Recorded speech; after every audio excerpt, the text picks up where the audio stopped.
تو میں یہ عرض کر رہا تھا کہ بانی دارالعلوم دیوبند نے یہ وصیت کیا تھا کہ اس مدرسے کو غریب مسلمانوں کے چندے سے چلائے. کیوں؟ مسلمان غریب کبھی نہیں ختم ہوگا, کبھی نہیں ختم ہوگا. جب یہ نہیں ختم ہوگا تو جس مدرسے کو چلائے گا وہ بھی ختم نہیں ہوگا. مجھے ایک واقعہ سنا کر اپنی بات کو ختم کرنے کے قریب لے جانا ہے, پورا ہی نہیں ختم کر دینا ہے, ختم کرنے کے قریب لے جانا ہے. دارالعلوم دیوبند میں شیخ الحدیث تھے حضرت مولانا حسین احمد مدنی رحمۃ اللہ علیہ.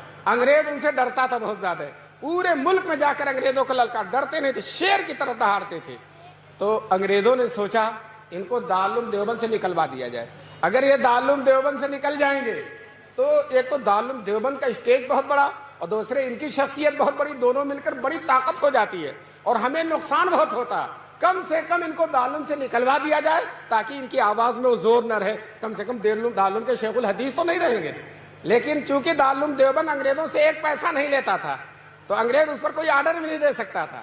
حیدرآباد کے نواب جو انگریزوں کے طرفدار تھے, انگریزوں سے ملے ہوئے تھے, انگریزوں نے حیدرآباد کے نواب کو آمادہ کیا کہ آپ دارالعلوم دیوبند میں چندہ دیتے ہیں, آپ کا اثر و رسوخ ہے, آپ اپنے اثر و رسوخ کو استعمال کر کے مولانا مدنی جو ہمارے سب سے بڑے مخالف ہیں دارالعلوم دیوبند سے ان کو نکلوا دیجیے. یہ حیدرآباد کے نواب سے انگریزوں نے کہا. نواب نے نہ آؤ دیکھا نہ تو اتنا لمبا خط لکھا, اور دارالعلوم دیوبند کے محتمم حکیم الاسلام قاری طیب صاحب رحمۃ اللہ علیہ تھے. خط یہ لکھا, محتمم صاحب کو معلوم ہو کہ مولانا مدنی کو مدرسے سے نکال دیا جائے, اگر ان کو نہیں نکالا جائے گا تو ہم اتنی بڑی رقم جو چندے میں دیتے بند کر دیں گے.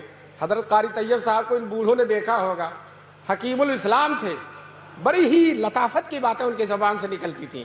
چنانچہ حضرت نے جواب دیا, انگریزوں کو معلوم ہو, نواب حیدرآباد کو معلوم ہو کہ مولانا مدنی کا مدرسے میں رہنا انگریزوں کے لیے بہت مفید ہے. کیوں؟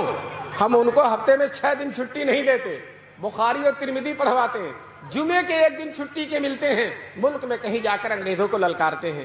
تو اگر ہم نے ان کو مدرسے سے نکال دیا تو ان کا پورا ہفتہ خالی ہو جائے گا, اور جب پورا ہفتہ خالی ہوگا تو 1 دن کے بجائے 7 دن ہفتے میں مخالفت کریں گے, اور جب 7 دن مخالفت کریں گے تو انگریز کو اگر 7 سال میں جانا تو 1 ہی سال میں جانا پڑ جائے گا. اس لیے انگریزوں کی بھی بھلائی اسی میں ہے کہ شیر کو پنجڑے میں بند رکھا جائے اور مولانا کو مدرسے میں. یہ قاری طیب صاحب نے جواب لکھا. کچھ دنوں کے بعد شیخ الاسلام حضرت مدنی کو معلوم ہوا تو دفتر اہتمام میں تشریف لائے. حضرت قاری طیب صاحب سے کہا, قاری صاحب میرے بارے میں کیا خط آیا اور آپ نے کیا جواب دیا؟ تو قاری صاحب نے کہا, خط حیدرآباد کا خط اور اپنا جواب شیخ مدنی کے سامنے رکھ دیا. حضرت مدنی نے سنجیدگی سے, وقار و تمکنت سے مطالعہ کر کے کہا, محتمم صاحب دوسرا خط لکھیے اور یہ لکھیے کہ نواب صاحب آپ نے دھمکی دی ہے کہ آئندہ چندہ بند کر دیں گے. ہم آپ سے کہتے ہیں کہ اب تک سال سے جتنا چندہ دیا آپ نے, سارے چندے کی فہرست بھیج دیجئے, آپ کی ساری رقم واپس کر دی جائے گی. آئندہ دینا تو دور کی بات ہے, آپ کی ساری رقم واپس کر دی جائے گی. آپ سمجھتے ہیں مدرسہ آپ کے چندے سے چلتا, مدرسہ اللہ کی امانت ہے اور اللہ اس کو چلانے والے. علماء نے لکھا ہے کہ حضرت قاری صاحب کا جواب حکیمانہ تھا اور شیخ الاسلام کا جواب مجاہدانہ تھا.